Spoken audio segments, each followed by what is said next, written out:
Olá, boa noite. Boa noite a todos, boa noite a todas e todos que estão nos acompanhando.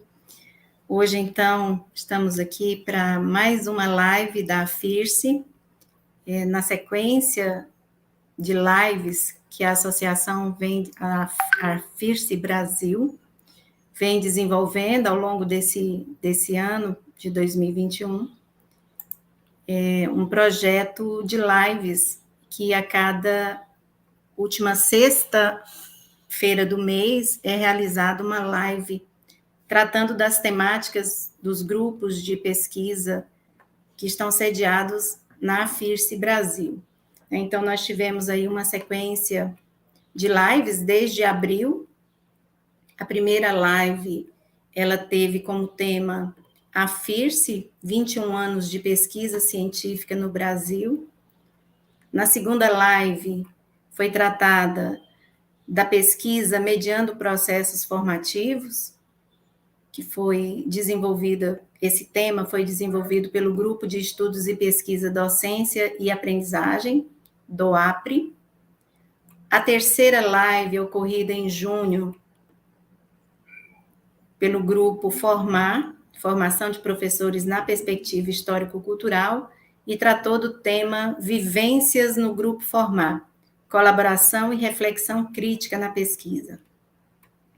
A quarta live, em julho, que foi promovida pelo grupo de pesquisa Formação e Educação Matemática, o FORMEM, e tratou do tema As Pesquisas do Grupo FORMEM, Diálogos e Experiências. E hoje nós vamos tratar do tema Pobreza em Foco, a educação como política de enfrentamento, conceitos,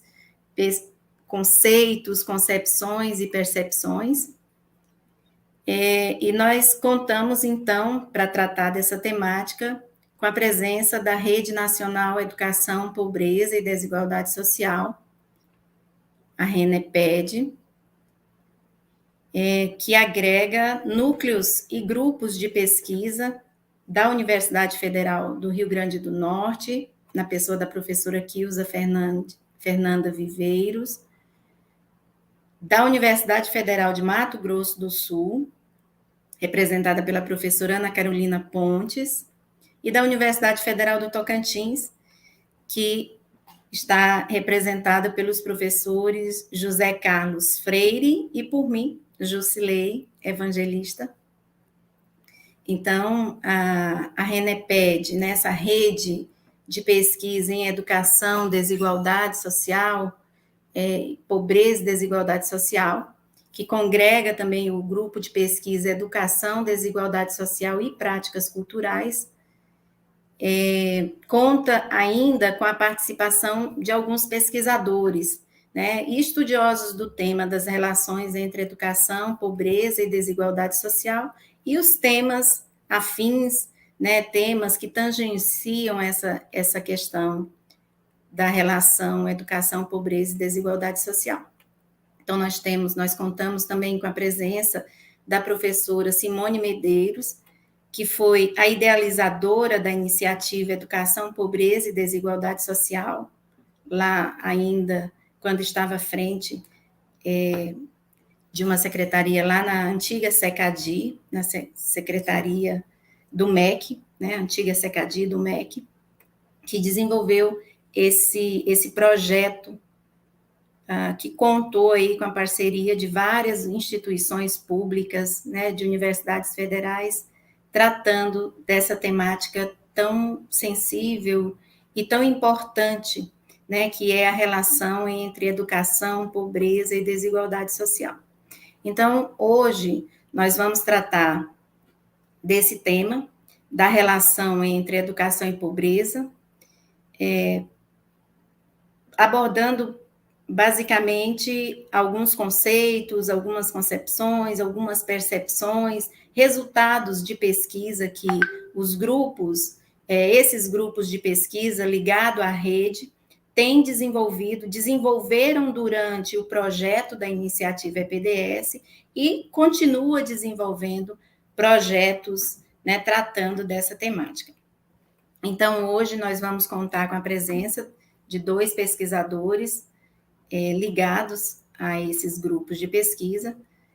A primeira convidada nossa é a professora doutora em educação, Quilza Fernanda Moreira Viveiros, que é docente na Universidade Federal do Rio Grande do Norte, atuando no programa de pós-graduação em educação e no curso de pedagogia. A professora Quilza, ela foi coordenadora do curso de especialização em educação, pobreza e desigualdade social, esse que eu falei ainda há pouco, né, que era uma proposta do MEC, SECADI, durante os anos de 2016 a 2018. Tem experiência, a professora Quilza tem experiência na área de educação, com ênfase em história da educação, história e política da educação infantil, fundamentos da educação e pedagogia social. E a professora Quilza desenvolve pesquisa nas áreas de fundamentos da educação, história da educação e de práticas socioculturais. Então, a professora Quilza é a nossa primeira palestrante, mas eu já vou aproveitar para apresentar também o nosso segundo convidado, que é o professor José Carlos da Silveira Freire. Opa! Já está preparando seus slides, Quilza?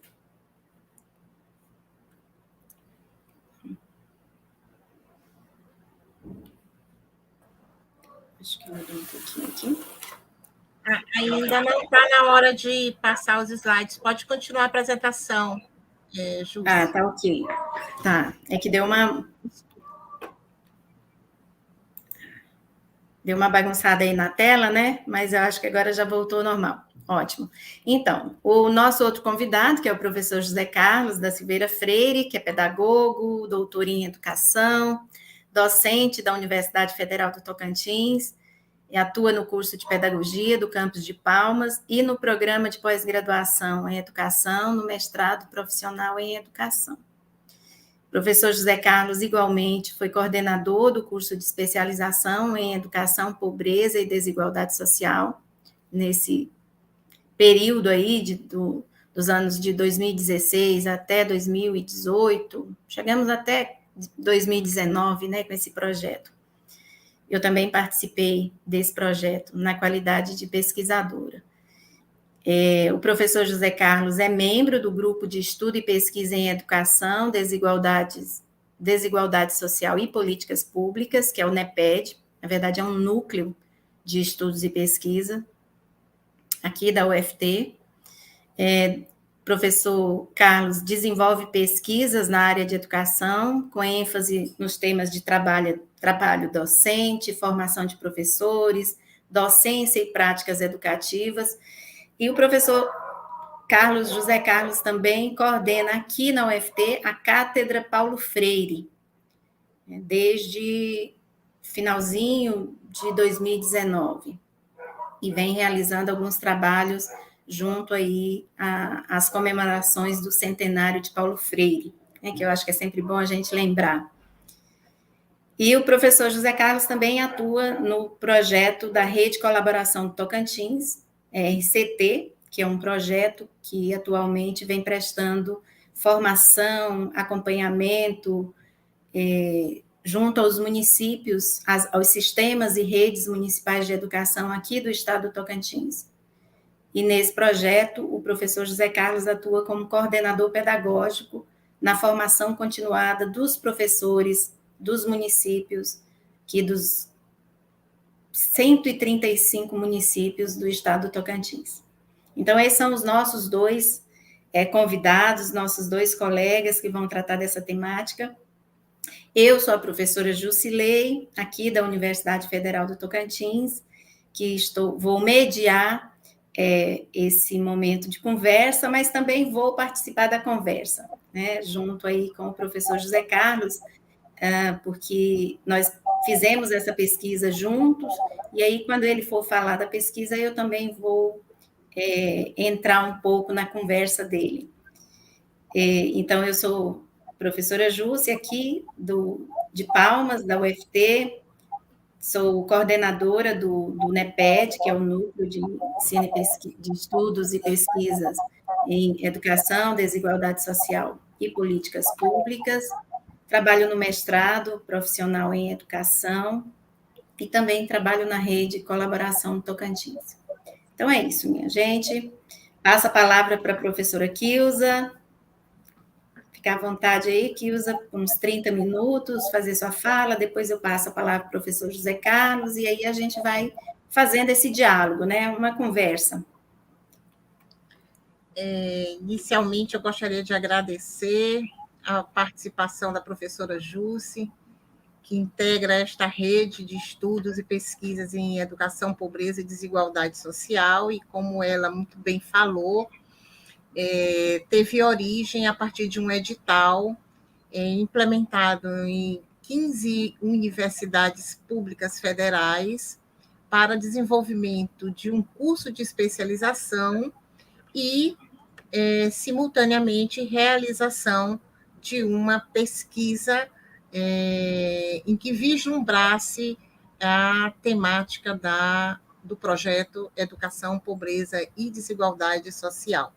É uma alegria estar aqui compartilhando os conhecimentos que originaram-se a partir dessas pesquisas, que ocorreram em mais de 15 universidades, porque numa segunda etapa esse número foi ampliado, e poder partilhar com os colegas da AFIRCE Brasil, que implementou esse projeto de lives ao longo deste ano de 2021, já na intenção da organização de um seminário que ocorrerá no início de dezembro, e o colóquio que ocorrerá ano que vem na Universidade Federal de Tocantins. Então, já estando em Tocantins, me sentindo entre dois professores da Universidade Federal de Tocantins, eu agradeço a participação neste momento e agradeço a todas as pessoas que estão nos acompanhando pelo nosso canal, e que possamos divulgar e propagar as ideias que vêm sendo divulgadas das pesquisas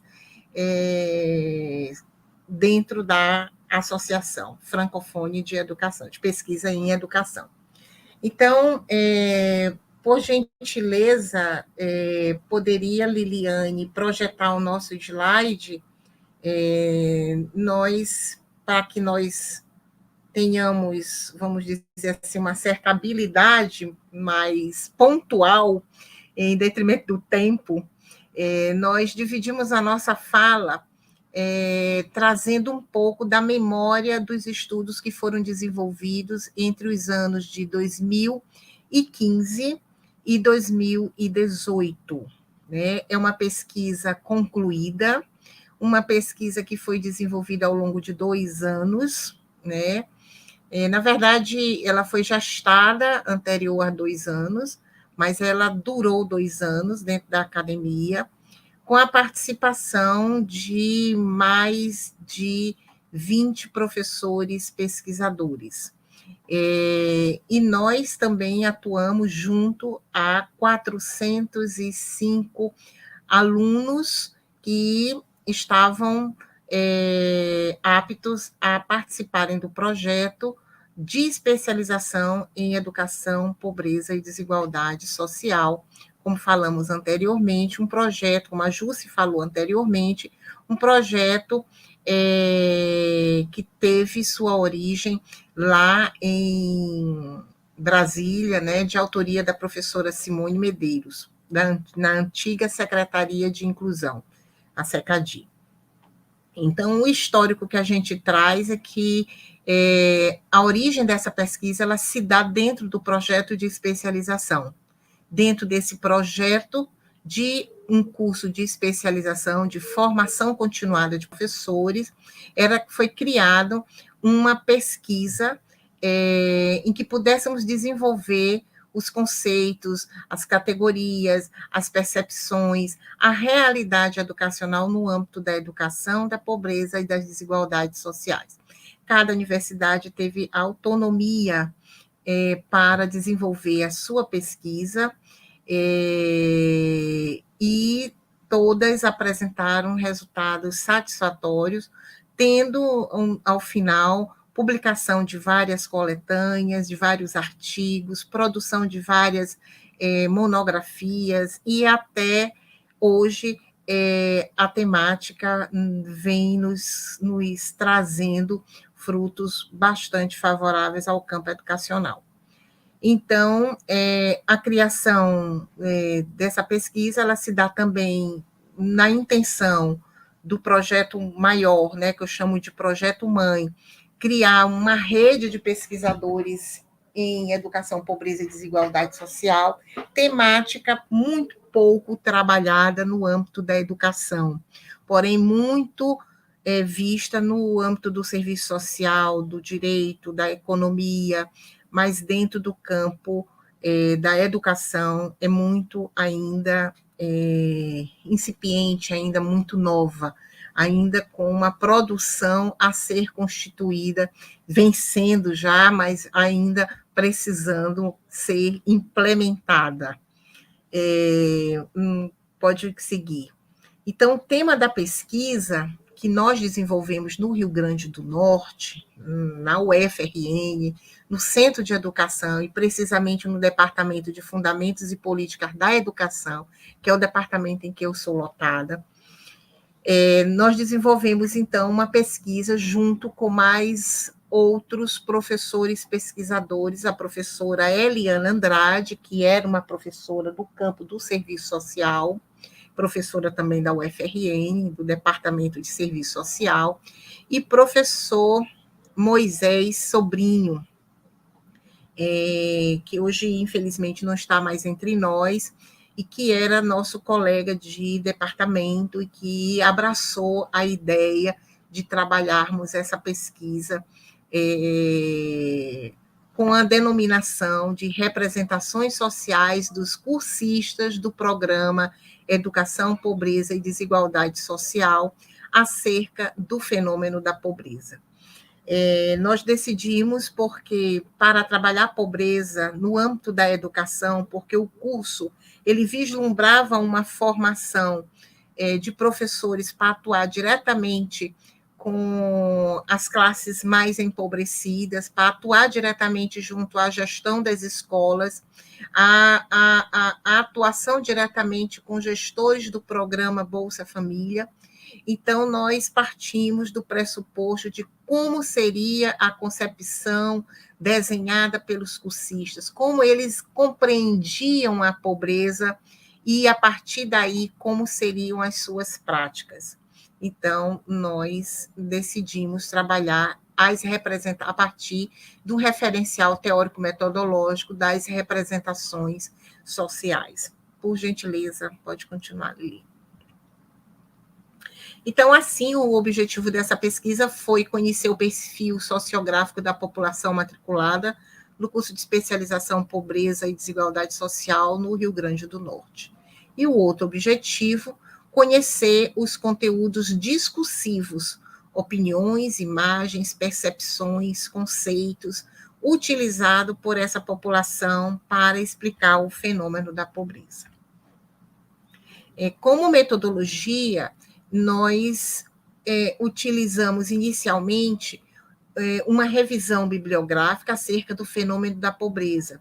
Construímos um estado da arte sobre a concepção de pobreza vislumbrada no campo do serviço social, no campo da educação, no campo da economia.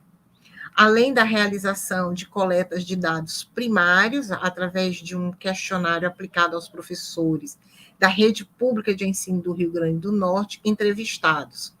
O universo da pesquisa ele foi composto apenas por 301 professores que responderam a esse questionário, que foi de livre evocação de palavras, cujos dados foram analisados com apoio de um software chamado Evoque, desenvolvido em Paris em 2005. Então, a partir de evocação de palavras, nós chegamos à compreensão de como os professores que estavam ali e outros profissionais da área do serviço social e outras áreas, eles concebiam a pobreza, como era compreendida a pobreza a partir da sua vida, a partir do seu olhar, enfim. Pode mudar. Bom, daí nós tivemos uma caracterização sociográfica dos cursistas, que eram os sujeitos da nossa pesquisa. E dentro dessa caracterização, nós percebemos que o grupo que foi pesquisado, ele era composto por profissionais da área de serviço social, 42%, da área de educação, com ênfase na pedagogia, 26%, por outras licenciaturas, 18%, por profissionais em educação, nutrição, aliás, psicologia e ainda cientistas agrários, sociais e gestores públicos, fazendo um total de 14% dos sujeitos. Dentro dessa caracterização sociográfica, o que foi que observamos? Que o percentual maior de pessoas que se interessaram pela formação eram pessoas da área do serviço social, e mesmo que somando pedagogos e outras licenciaturas, nós tínhamos um número, vamos dizer assim, equivalente, um pouquinho a mais, mas que dentro do campo da pedagogia, que é o campo de atuação nosso, percebemos o quão é necessário falar da pobreza, o quão se desconhece a importância dessa categoria, a importância da compreensão, não apenas do vocábulo, mas dos sentidos da pobreza para o desenvolvimento da educação de um país. Pode continuar, por favor. Então, quanto ao sexo, dentro desse perfil, nós detectamos apenas 17,28% do público masculino e 82,72% do público feminino. Dentro dos nossos pressupostos de análise, nós trouxemos, em termos analíticos, o pressuposto de que a pobreza não se reduz a privações materiais e pode ser considerada uma categoria multidimensional, que envolve múltiplos aspectos materiais, culturais, políticos, sensitivos. Constitui uma categoria multidimensional, histórica, relacional, política, não natural. Daí, a categoria pobreza, nós iniciamos os estudos a partir de duas teóricas muito conhecidas no campo, sobretudo do serviço social, que era que é a Silva, Osanira Silva, e a Iasbeck. Então, a categoria pobreza para a Osanira Silva pode ser compreendida como expressão da questão social, dessa forma, como expressão das relações vigentes na sociedade, marcada por um padrão de desenvolvimento capitalista extremamente desigual, em que convivem acumulação e miséria.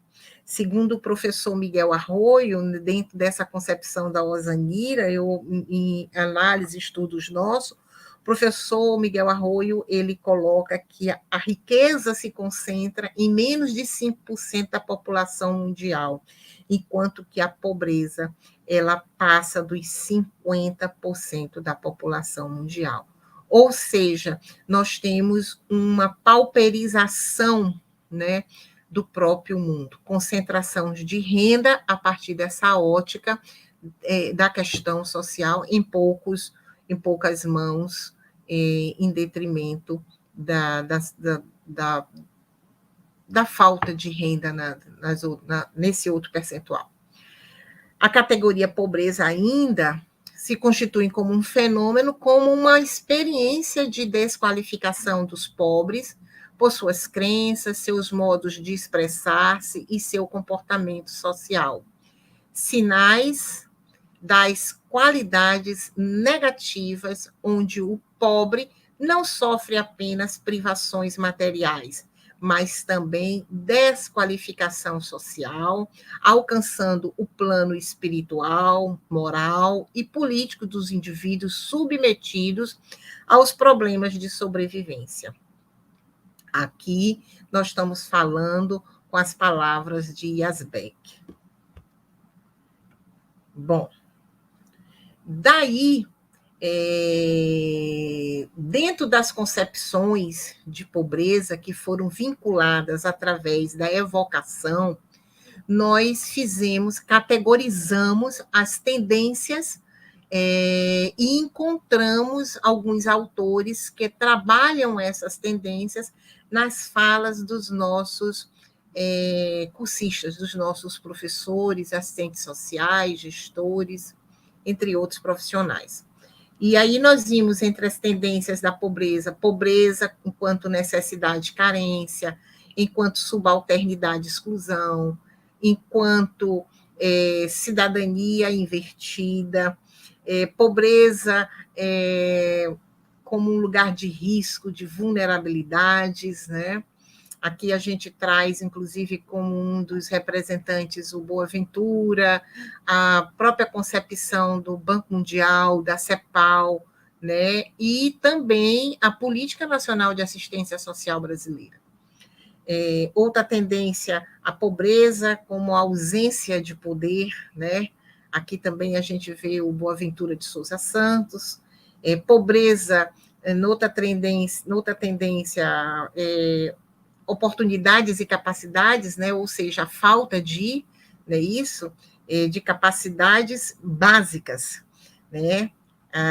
Nós temos aí a Amartya Sen, e a pobreza também, dentro dessas concepções, nós detectamos a tendência da pobreza como lei geral da acumulação, que está articulada às desigualdades sociais de forma que constituem-se como um fenômeno da sociedade capitalista e explicada pela lei da acumulação de bens, de recursos, de capital, né? Enfim, o principal autor aqui é Karl Marx.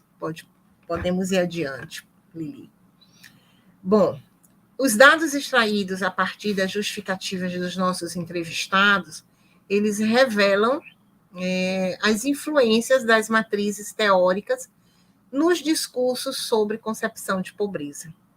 Assim, uma primeira aproximação com os dados revelam que a tendência de que o pobre esteja associada à questão de oportunidades. Isso foi muito nítido. Nesta linha de raciocínio, os cursistas interpretam que a pobreza se desenvolve ou se manifesta tendo em vista a falta de oportunidade para os mesmos. Então, a justificativa que encontra-se para a pobreza é a falta de oportunidade. Né? Isso dentro da empiria.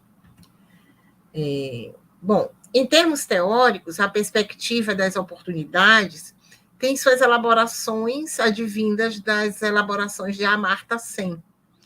Em sua acepção sobre a pobreza, ela diz que a pobreza está ligada à falta de oportunidades.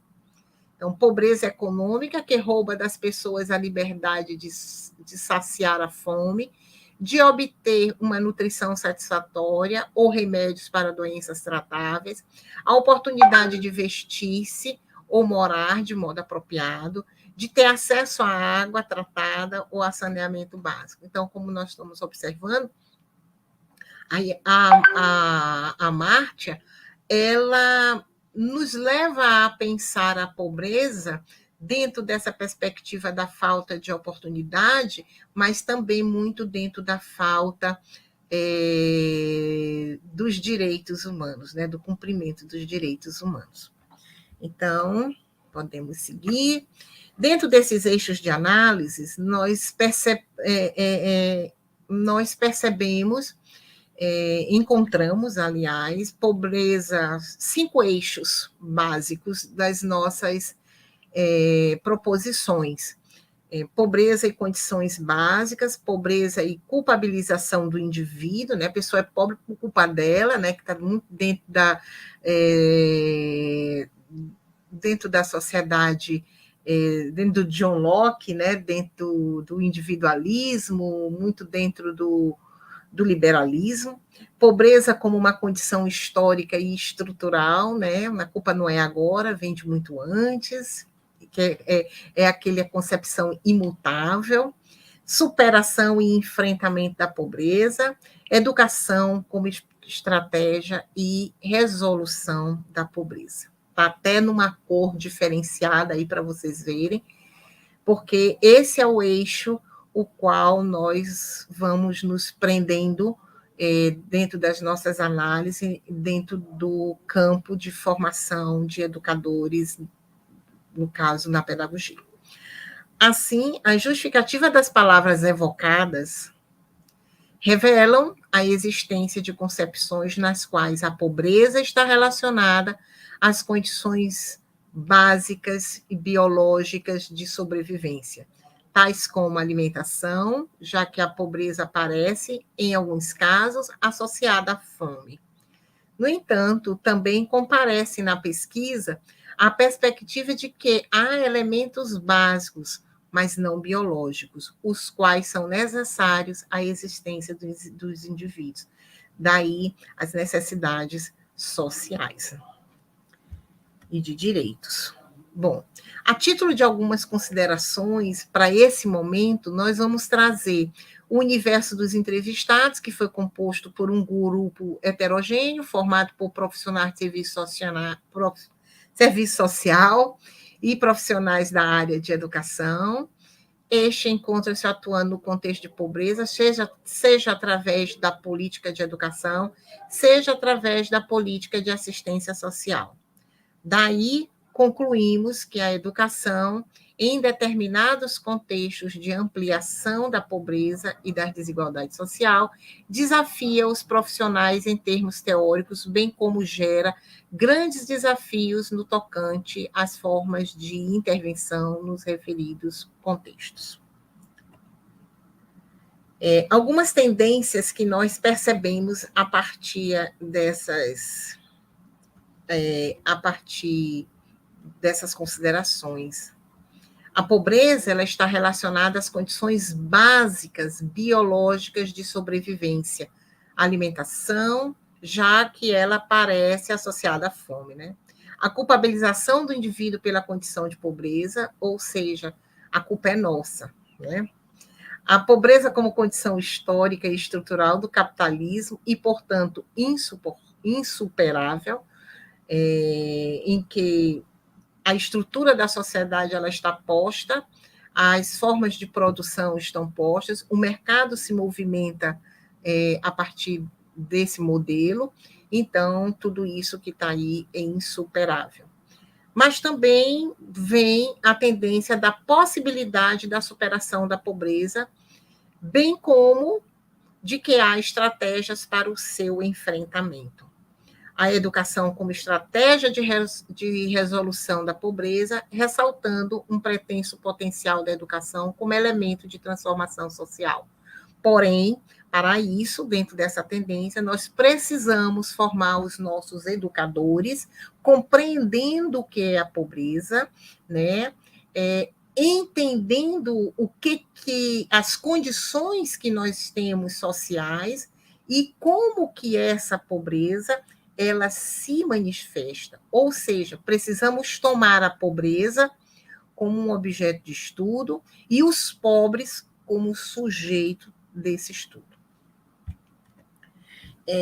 Longe de conclusões, mas em busca de elucidações, concordamos com a professora Silvia Ianolas, ao afirmar que a pobreza e a educação, só explicando, a professora Silvia Ianolas, assim como o professor Miguel Arroio, são um dos pioneiros nos estudos da pobreza no campo da educação no Brasil. Então, apesar da professora Ianola ser argentina e o professor Miguel Arroyo ser espanhol. Ao afirmar que a Ianolas, ao afirmar que a pobreza e a educação poderia se constituir em um campo específico de reflexão. No entanto, defendemos que a pobreza seja vista como um fenômeno multidimensional, gerada por inúmeros fatores, onde o aspecto econômico seja considerado mais associado a elementos como cultura, política, classe, gênero, raça, etnia, entre outros. Para tanto, um permanente diálogo entre as áreas de saber e as profissões é condição de relevo para desvendar e enfrentar o fenômeno da pobreza com resultados mais concretos. E para isto, nós sabemos que os cursos de formação de professores precisam enfrentar este objeto de estudo de frente. Precisamos preparar o nosso aluno para trabalhar com a pobreza, para trabalhar nas escolas dos pobres. Não uma escola organizada, arrumadinha, mas uma escola que precisa sentir, perceber, transformar, porque a função social da escola dos pobres, ela está no presente, ela está agora, se é que nós queremos pensar, se quer pensar em transformação do futuro. Bom, eu agradeço o tempo, essa pesquisa ela tem muitos outros elementos, ela se bifurcou em outras proposições. Na segunda etapa da pesquisa, nós vamos analisar já os sujeitos alunos que estão nas escolas públicas e por quais os motivos se evadem, por alguns motivos que estão previstos no programa Bolsa Família, e eles se evadem. Nós temos, a partir dessa temática, já estudos desenvolvidos no âmbito de monografias, na Universidade Federal do Rio Grande do Norte. Nós temos alunos já no âmbito do mestrado, que estudam o fenômeno da pobreza. Nós temos o nosso aluno Jefferson Mello, que trabalha com um instituto no início do século, mas que tratava de crianças pobres, que era o Instituto João Maria. Nós temos Liliane, que trabalha com os cursos de graduação, quando foram fundados graduação em licenciaturas, né, foram fundados na UFRN, e verificando essa relação de quem eram os alunos que frequentavam e como que esses cursos eles poderiam alcançar a sociedade mais pobre naquela época. Nós temos, entre outros estudos, nós temos alguns trabalhos de monografia que também vem desenvolvendo-se no campo da educação, pobreza e das desigualdades sociais. Então, assim, a gente passa a fala agora para o professor Carlos, na sequência, e agradecemos aqui e pedimos desculpa pelo 25 minutos falados. Obrigada.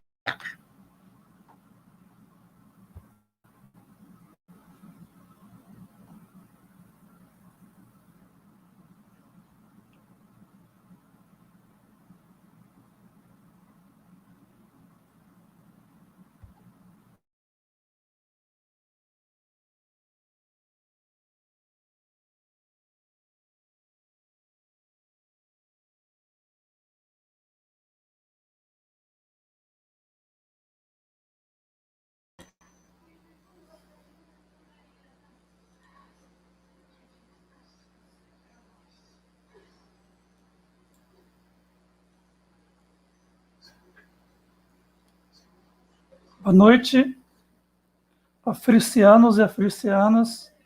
Boa noite ao público que nos ouve.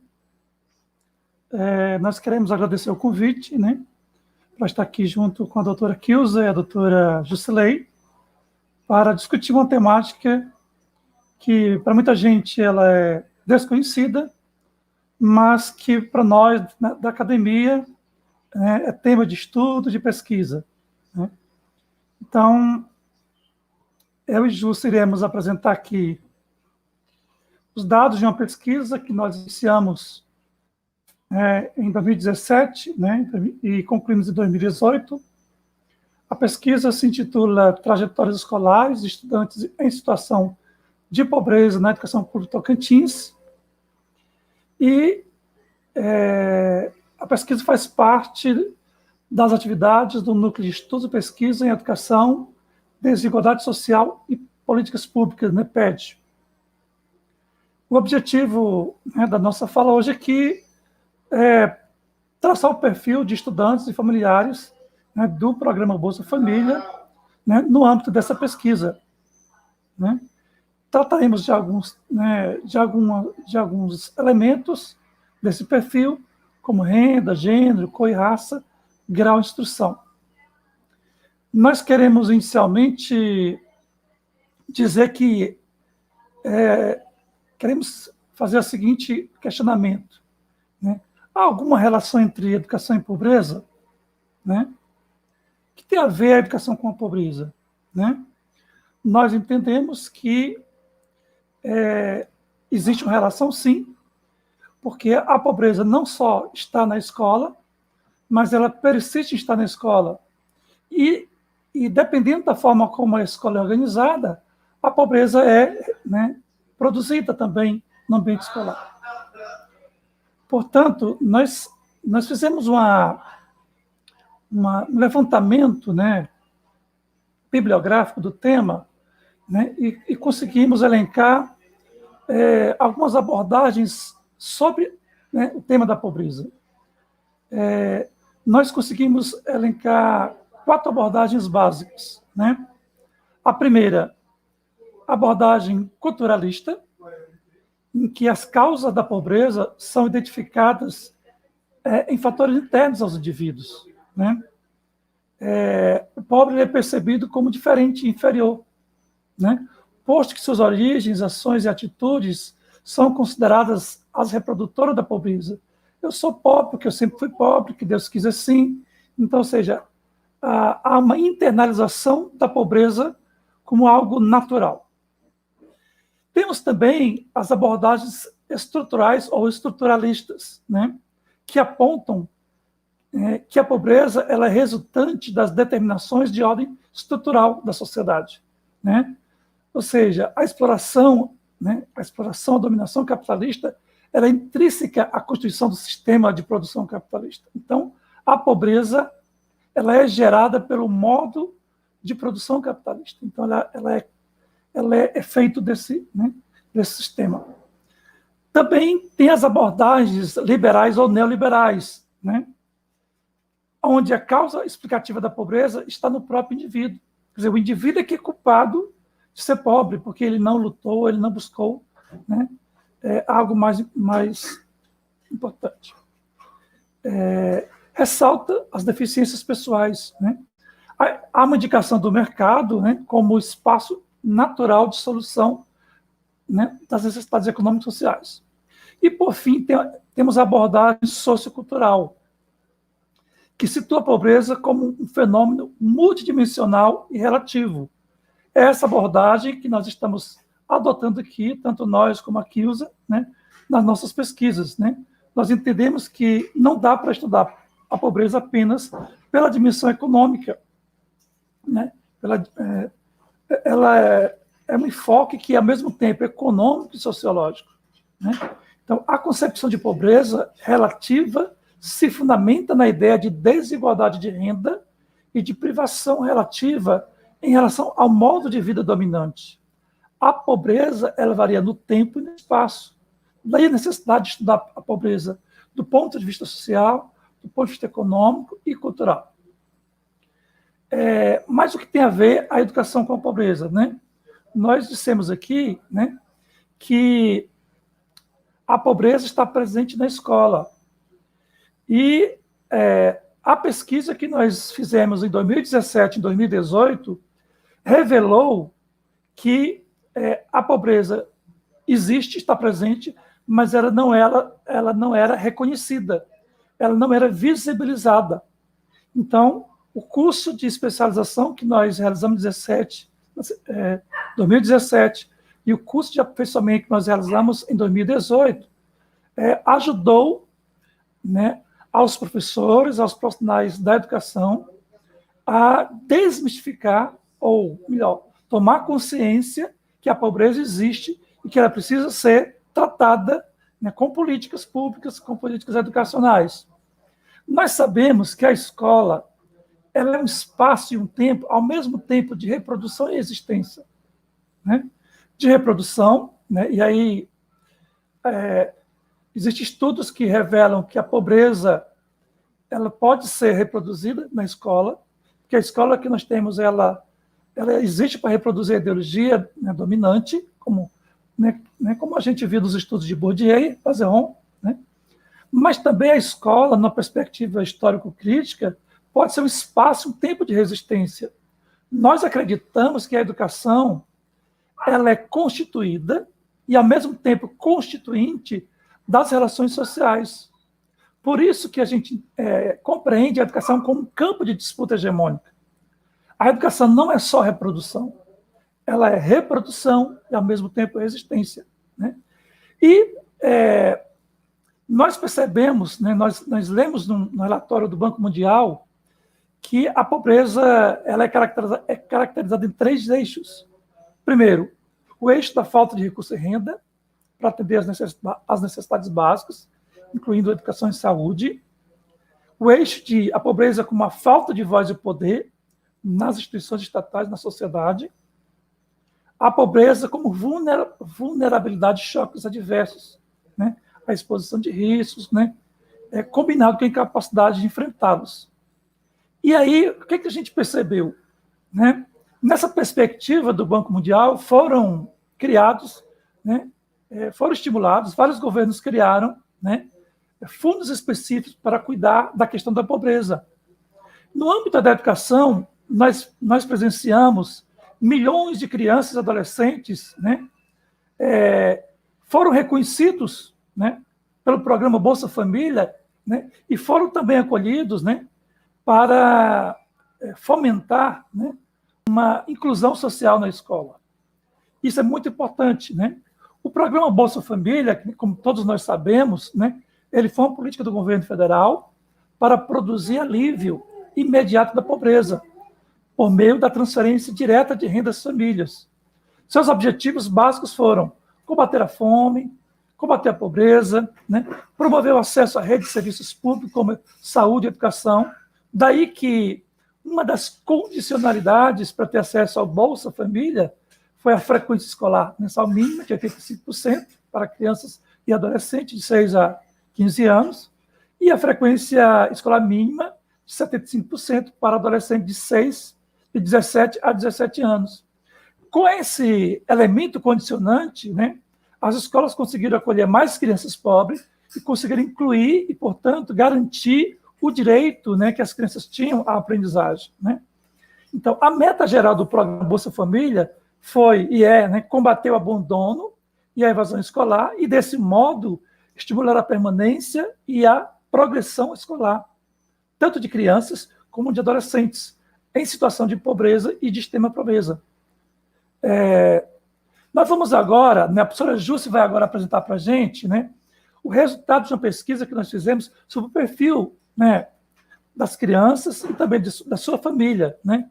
Entendemos que esse perfil socioeconômico e cultural, ele confirma que 25% da população do Estado, né, aqui do Tocantins, são beneficiários do programa, né?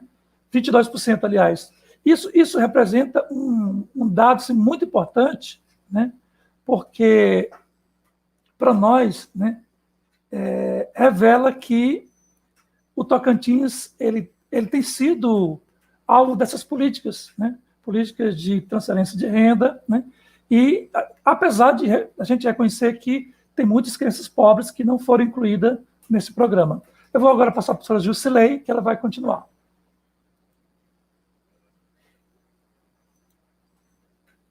Pois não, Jússi. Fica à vontade.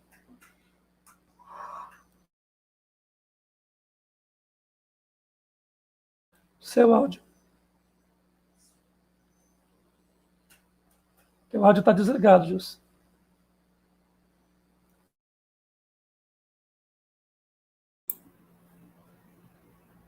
Ok. Liliane, você pode colocar na tela, por favor, o slide? Já Isso. colocou. Isso. Isso aqui, obrigada. Então, pessoal, dando sequência a essa apresentação do professor Carlos, eu participei junto dessa pesquisa. Na verdade, fui eu, o professor Carlos e o professor João Nunes.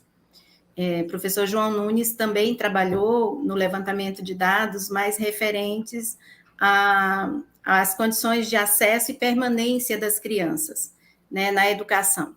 Aqui a gente vai apresentar, coloca o primeiro slide, Liliane, por favor.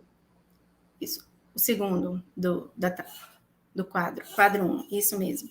Então, nessa pesquisa, nós fizemos esse levantamento, né? A ideia era a gente conhecer um pouco da realidade das famílias pobres, extremamente pobres, para conhecer o perfil dessas crianças, né? Dessas crianças que vivenciam a situação de pobreza e extrema pobreza no estado do Tocantins. Então, o professor José Carlos já falou dos objetivos da pesquisa, né?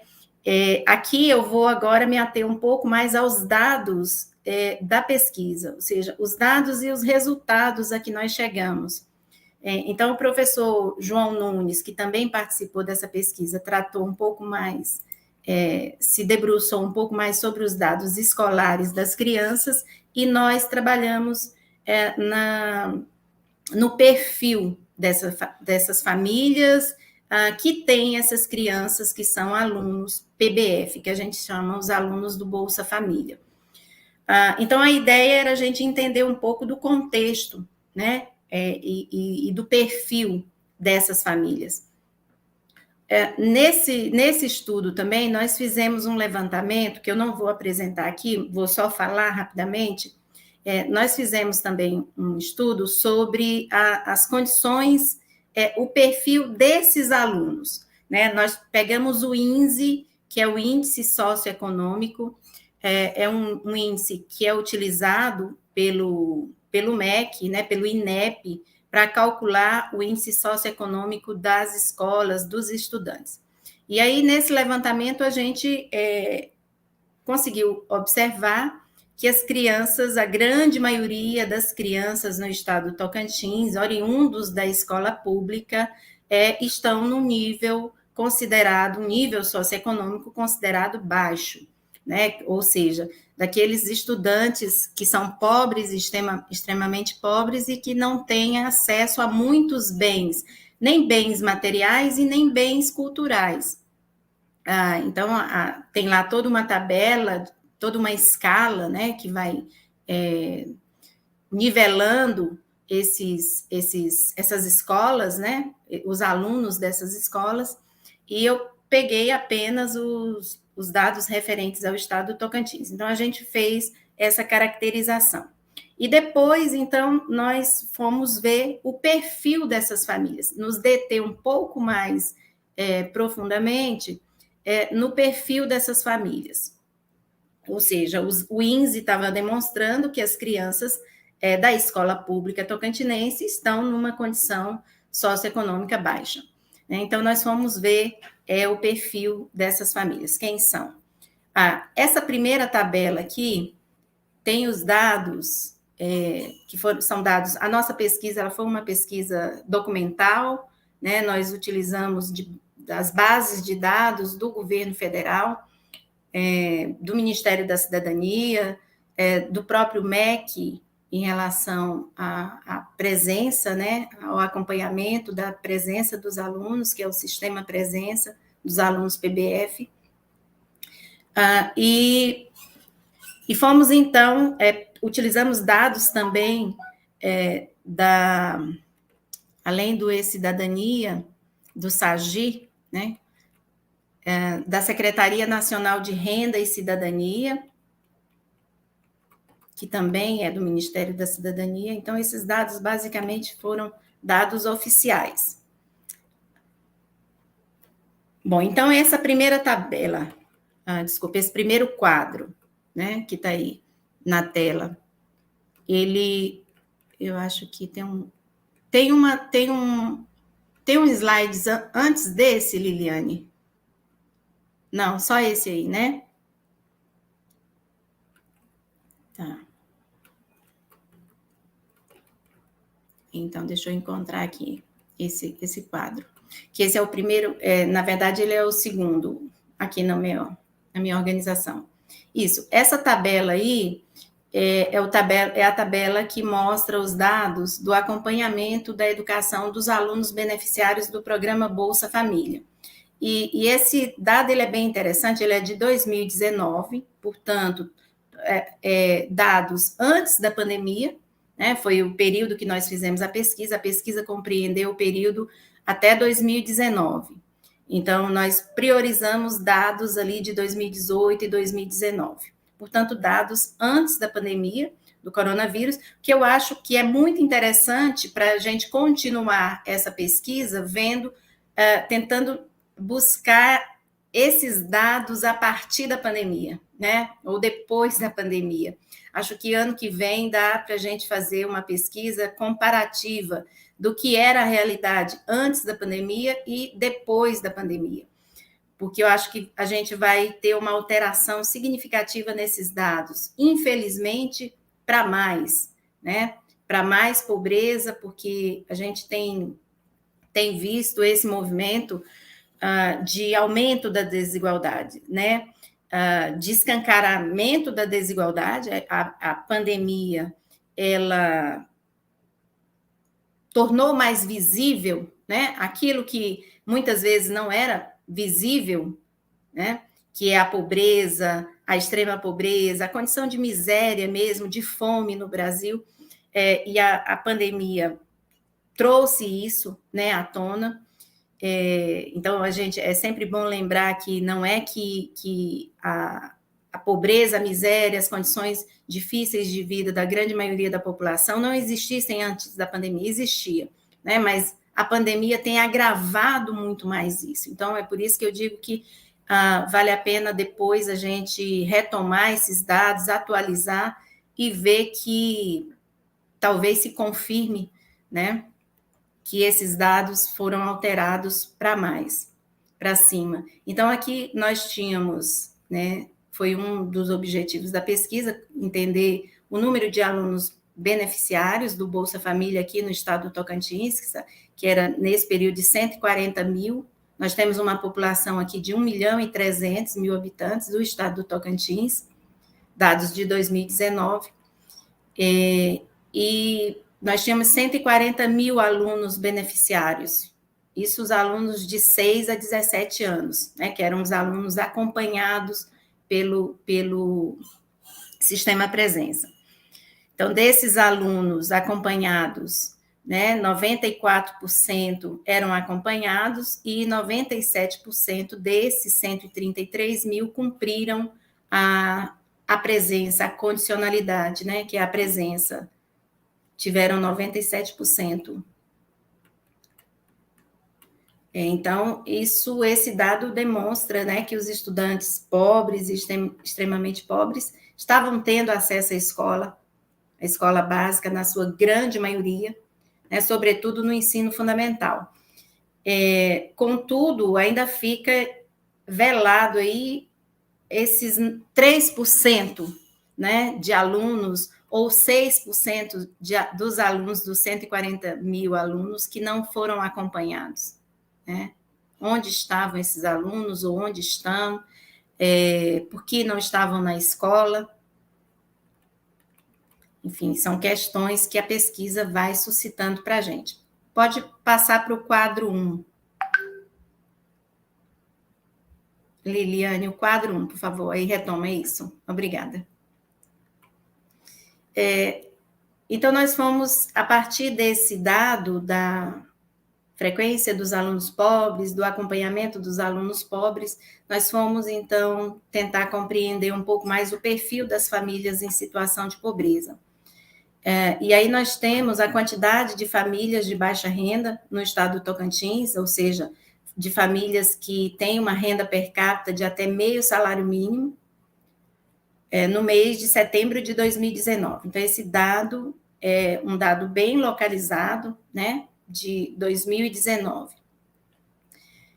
Então, lá do Ministério do Cadastro Único, do Ministério da Cidadania. Então, no Cadastro Único, nós tínhamos aqui no estado do Tocantins 297 mil famílias de baixa renda, né?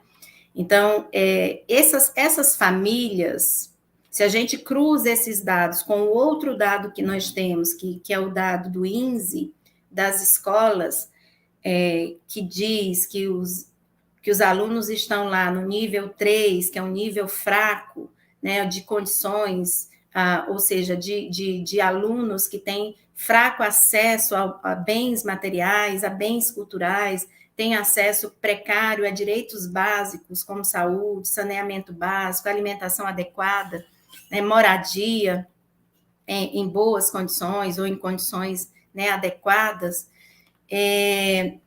Então, essas são 297 mil famílias aqui no estado do Tocantins.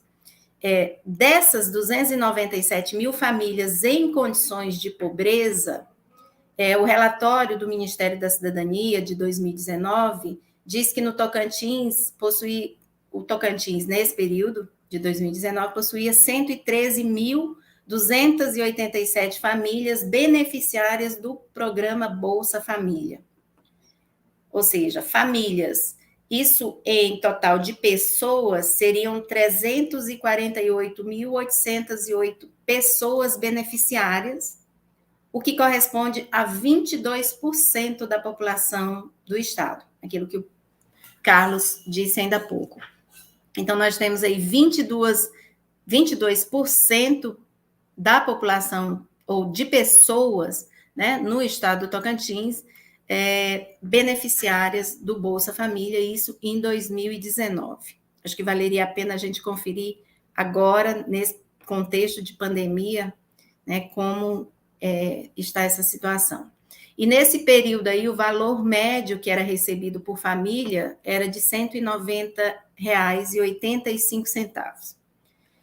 Então, tendo essa caracterização mais quantitativa do número de famílias, nós fomos, então, ver qual a composição dessa família. Pode passar, Liliane, por favor. O gráfico 2, isso. Então, na composição dos beneficiários do Bolsa Família, nós fomos ver, então, a questão etária, a questão de gênero e o grau de instrução dessas pessoas, ou dessas famílias, né? Das famílias e das pessoas dentro dessas famílias. Então, no gráfico 2, aí nós temos as pessoas em famílias beneficiadas do Bolsa Família no Tocantins por faixa de idade, que é a pirâmide etária. Isso de agosto de 2019. Então, extraído aí do SENARC, do Ministério do Desenvolvimento Social, hoje Ministério da Cidadania. E um dado interessante aí é ver que a grande concentração está entre as crianças de 7 a 15 anos de idade, ou seja, a grande maioria dos beneficiários, né, ou a maioria dos beneficiários do Bolsa Família são crianças, né, crianças e adolescentes entre 0 a 17 anos, ou seja, se a gente juntar as crianças de 0 até 15 anos, ou até 17 anos de idade, a gente vai ter essa maioria, né? Eu juntar aí crianças, a faixa etária de 0 a 4 anos, 5 a 6 anos, 7 a 15 anos e 16 a 17 anos, que é o que corresponde a, segundo a Unesco, né, segundo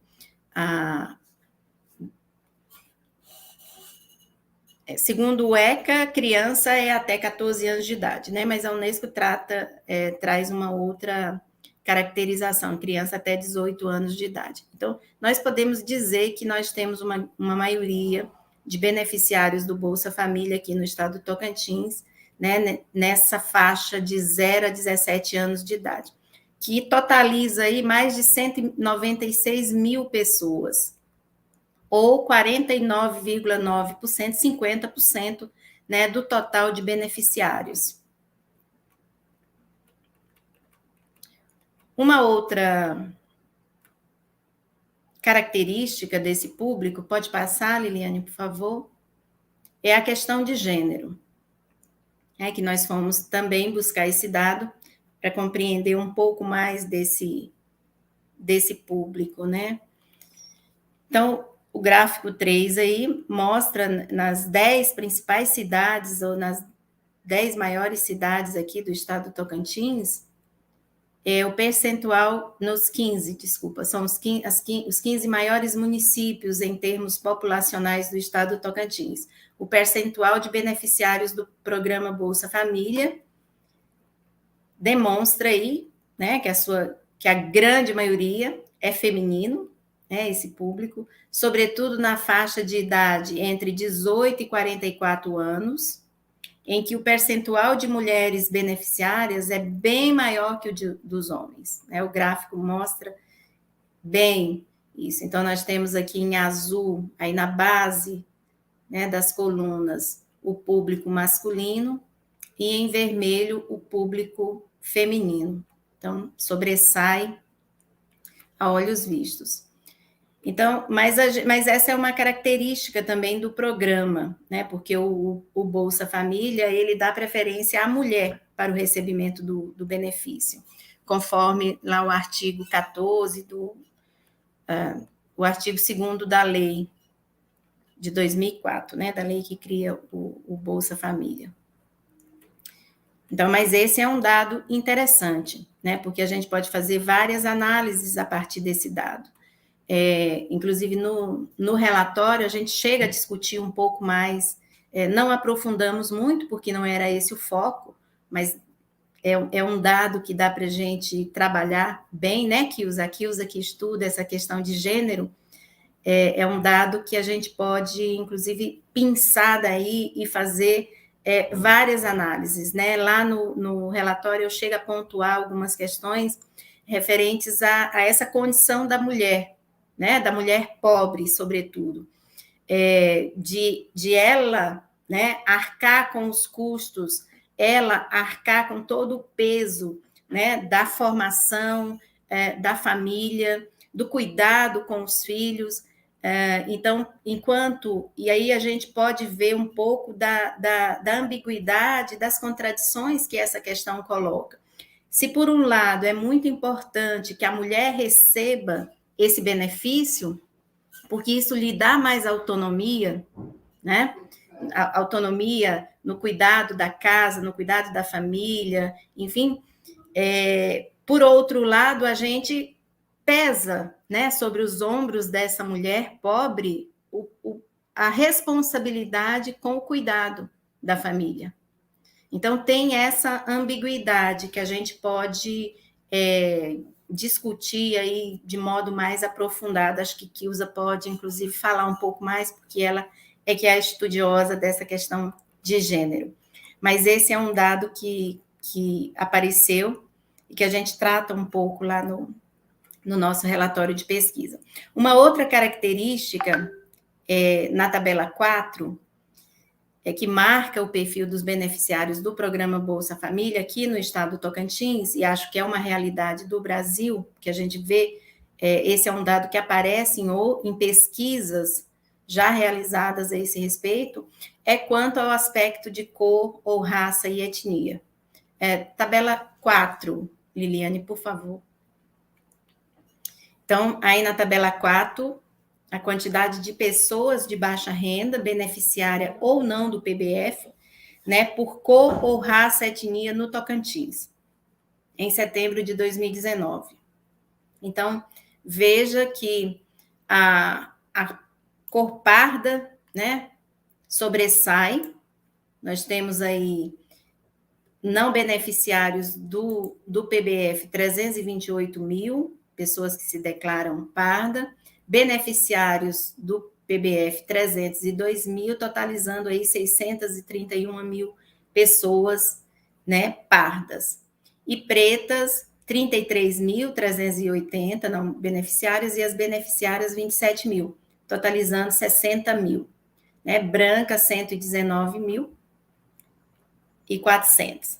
Então, indígena, também nós temos um percentual bem considerável de indígenas, a maioria beneficiários do programa Bolsa Família, totalizando aí 13.173 pessoas indígenas.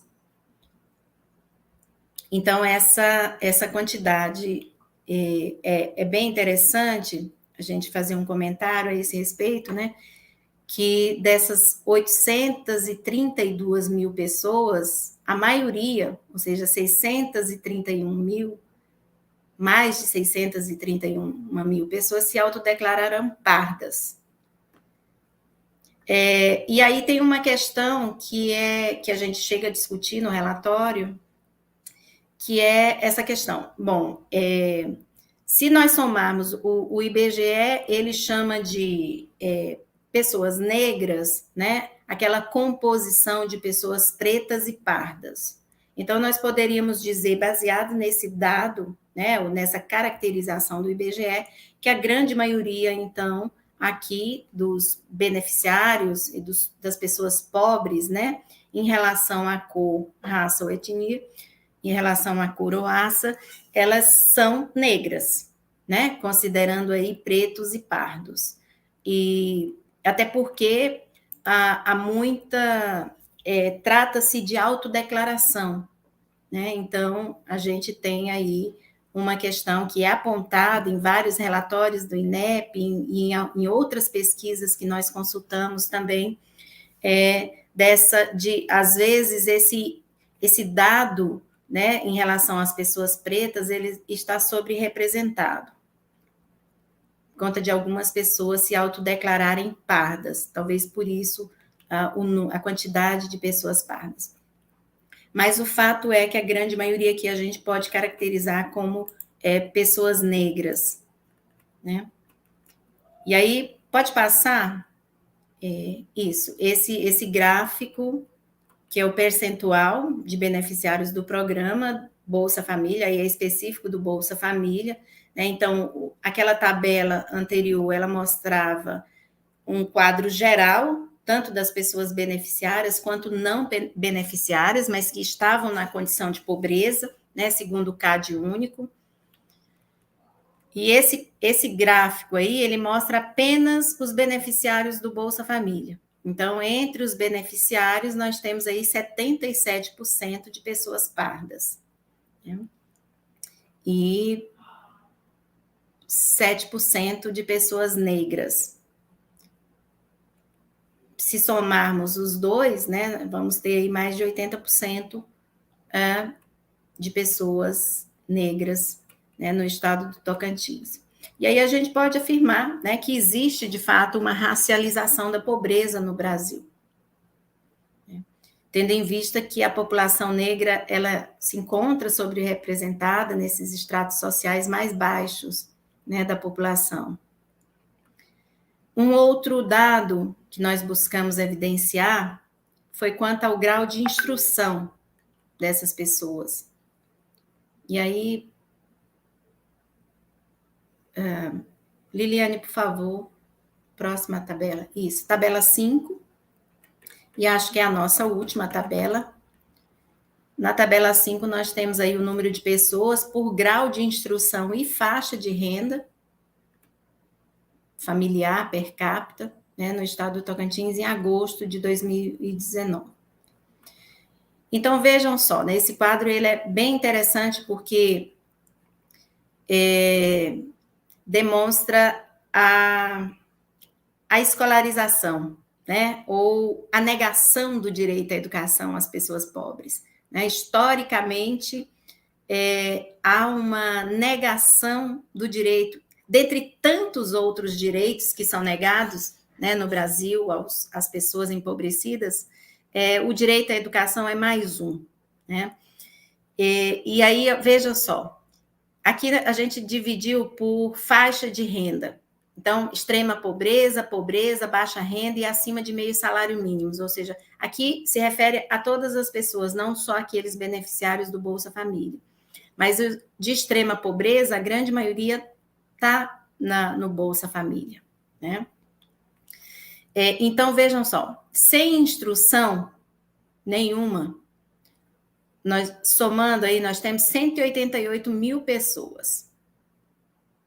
Né? Dessas 188 mil, 77 mil está na extrema pobreza, das pessoas sem instrução. Do fundamental incompleto, que é a grande maioria, né, dentre esses, os pobres lá do CAD único, que estão cadastrados no CAD único, e olha que o CAD único tem um dado ainda interessante, que é o seguinte, que é interessante, mas trágico, porque o CAD único, ele ainda não abarca todas as pessoas em situação de pobreza aqui no estado de Tocantins. Esse foi um dado que a gente foi buscar, né? E aí, me parece que as pessoas que estavam cadastradas no CAD único representava, assim, 60% apenas das pessoas em situação de pobreza.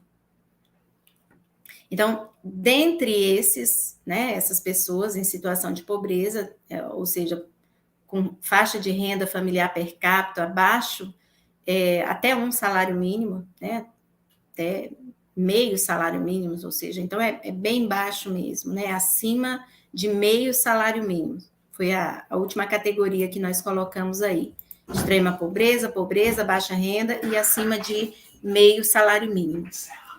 Tá, então, essa população aí é do fundamental incompleto mesmo, né? 290 mil está nessa faixa aí do grau de instrução de fundamental incompleto.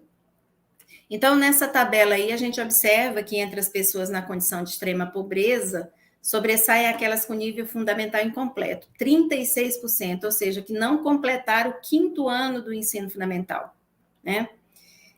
E sem instrução nenhuma, nós temos 24% na condição de analfabetismo, né? É assim que a gente pode fazer a leitura desse dado. Então, nós temos aquelas com nível fundamental, 36%, que não completaram o 5º ano do ensino fundamental, e 24% em situação de analfabetismo.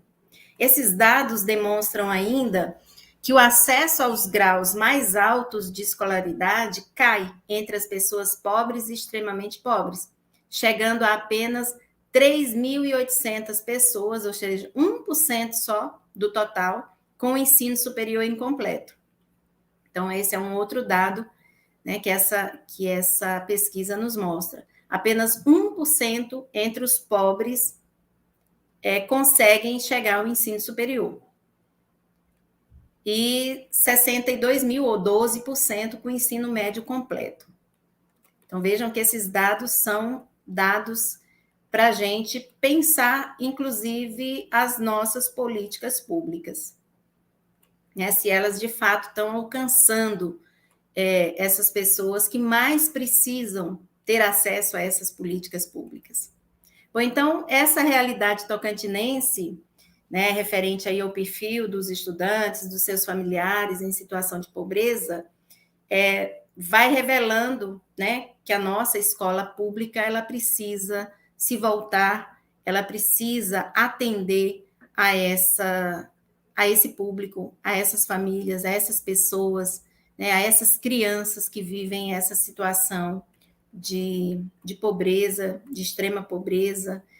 E aí, sintetizando tudo, nós podemos dizer que a população beneficiária do PBF no Tocantins ela é composta principalmente por mulheres de cor parda e negra e com baixa escolaridade. Mas que essas famílias, que essas mulheres, elas estão fazendo um esforço no sentido de manter os seus filhos na escola. Né? Faziam, naquele contexto lá, um grande esforço para manter seus filhos na escola, o que é demonstrado pelo índice, né, de mais de 93% de frequência das crianças do Bolsa Família. Então, essa foi a nossa pesquisa, a gente fica aqui aberto ao diálogo. Professor Carlos.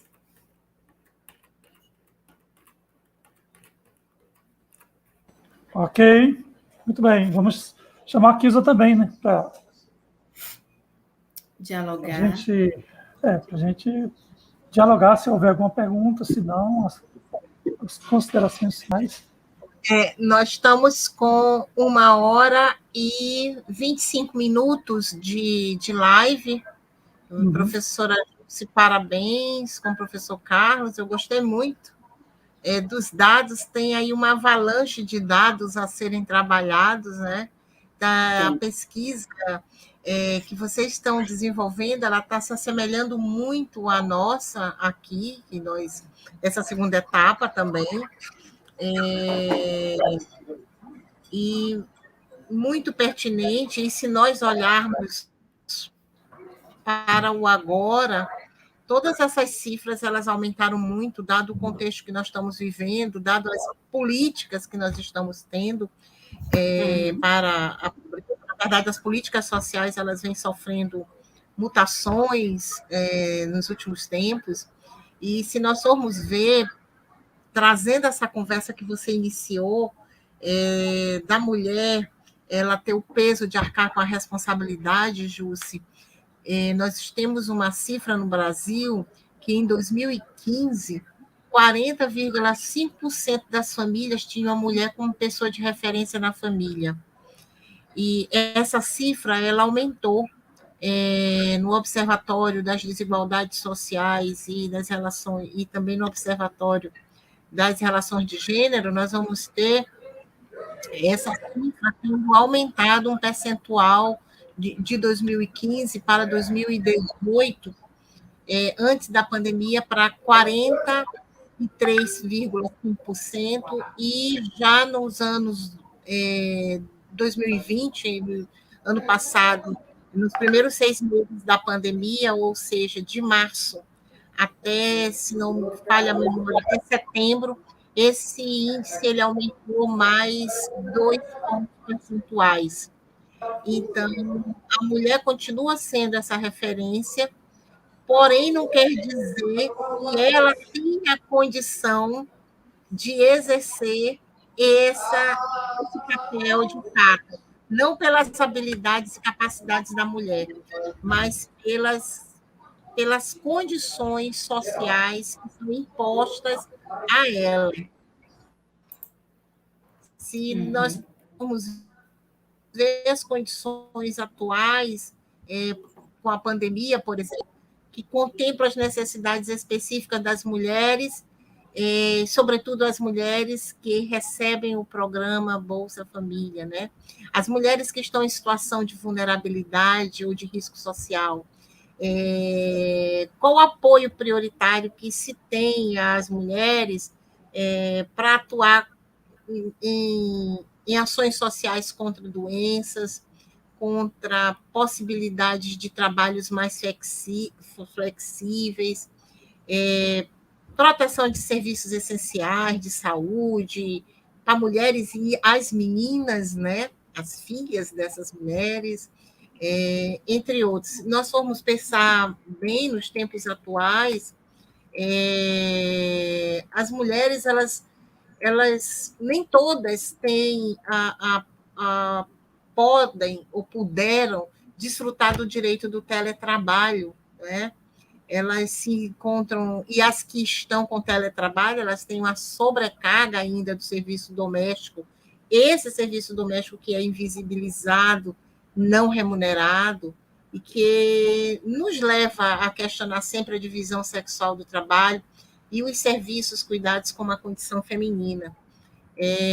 Penso eu que essas mulheres que durante a pandemia, são moradoras das comunidades, das periferias, autônomas ou informais, elas sentiram fortemente os impactos sociais causados pela pandemia, inclusive aquelas que recebem o programa Bolsa Família. São elas as empregadas domésticas, as diaristas, as babás, as manicures, balconistas, aquelas que estão no emprego formalizado, que estavam na linha de frente, né? Que tiveram que enfrentar a pandemia, a doença, o medo. Quer dizer, para essas, não se questiona a opção que elas tiveram de home office, né? Para quem as medidas de distanciamento social significam a falta de recurso imediato, não existe isso. Então, para quem foi realmente as medidas de distanciamento social, se nós formos ver, por uma classe privilegiada que pode estar desenvolvendo o trabalho doméstico, o trabalho doméstico não, pode estar desenvolvendo o trabalho assim remoto, como estamos desenvolvendo. Então, eu penso que as mulheres que são gestoras dessa família, as mulheres que estão à frente, que carregam, usando essa palavra que você usou, carregam o peso da responsabilidade, né, de cuidar da família, de gerenciar o recurso que vem do programa Bolsa Família, com o intuito de dar a elas um falso empoderamento, mas não deixa de ser um empoderamento, de inclusão, sobretudo, mas ainda falta muito. Ainda faltam políticas que possam vislumbrar para além dos programas de renda. Nós precisamos, sim, de serviços, de direitos, de alcance social, de possibilidades de independência financeira, entre outras ações. Bom, se eu for falar de mulher aqui, a gente vai ficar até amanhã, mas, assim, só pensando junto, o quão é importante esses dados que você traz à reflexão quando toca nas relações de gênero, no tocante ao feminino, né? Ao feminino. E penso eu que essa temática ela é fundamental dentro das instituições, dentro da universidade.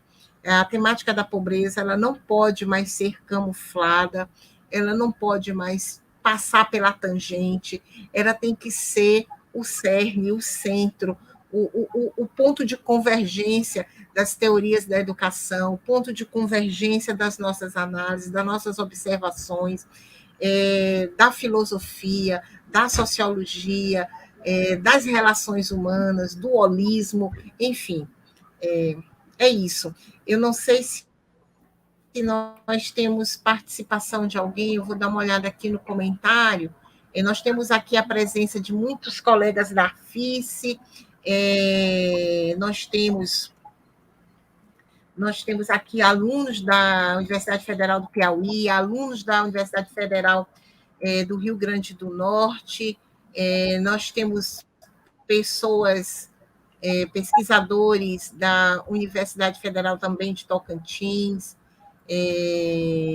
enfim, nós temos várias pessoas participando, alunos da pós-graduação da UFRN, enfim, nós temos pessoas aqui que estão conosco até essa hora, que estão desde o começo, o que nos deixa muito contente, porque são pessoas que estão interessadas naquilo que nós estamos estudando e estamos tentando contribuir, não apenas com a ciência, mas com um mundo melhor, uma sociedade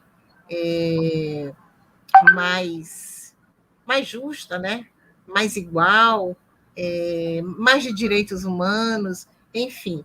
Nós temos aqui também professora que é formadora na rede de colaboração de Tocantins, entre outras pessoas aqui que estão presentes nesse momento, no momento que também nós estamos tão cansados, ciberneticamente falando, interneticamente falando, não sei bem se o termo é esse, mas de estarmos sempre de frente para uma tela, enfim, são essas as minhas palavras finais. Eu passo a palavra para Carlos, na sequência, Júcia, eu acho que já pode fazer o encerramento. Eu agradeço profundamente estar aqui hoje comungando, dialogando, conversando, pensando junto com o professor Carlos e professora Jussiele, eu chamo de Jussi, né, por já uma certa intimidade, que já foi além do acadêmico, e é isso que faz a gente construir essas redes. E muito obrigada a todos, a todas, a todes. E, professor Carlos, é com você. Ok, Kilza, muito obrigado. Agradecemos à FIRCE por abrir esse espaço, né, para que o nosso grupo de pesquisa apresente os resultados do seu trabalho e também apresente e também seja um momento de encontro, né, de duas instituições, né, que é a Federal do Rio Grande do Norte e a UFT, né, e queremos que essa parceria continue, né, firme, e que sinta-se convidada para vir a Palmas novamente para comer o tucunaré. Obrigado. Glória Jus. É isso mesmo. Ok. Kilza, vamos. É uma pena que é tão pouco tempo para a gente dialogar, e eu acho que os dados. Obrigada, Carlos.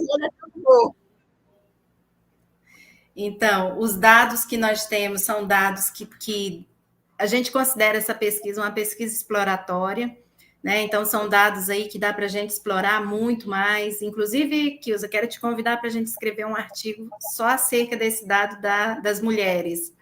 Né? Eu acho que dá para a gente fazer alguma coisa, inclusive comparativa, Tocantins, Rio Grande do Norte. Acho que fica Sim, podemos fazer uma análise a partir de uma abordagem comparada, sim, fica muito interessante. Muito bom. Ótimo. E vamos aí movimentar a nossa rede de pesquisa, né? Acho que essa pode ser uma primeira pesquisa aí que nós vamos fazer em conjunto, agregando os resultados das pesquisas que nós realizamos ao longo da iniciativa EPDS. Então, eu quero agradecer à FIRCE pelo espaço dado, agradecer a Kilza, agradecer ao professor José Carlos, agradecer a todos que estão conosco até agora, nos assistindo, e boa noite a todos, e saúde para todos nós. Se cuidem e cuidem dos seus. Saúde e paz para todos nós. Um abraço forte. Saúde e paz. Saúde. Até a próxima. Liliane, podemos encerrar agora.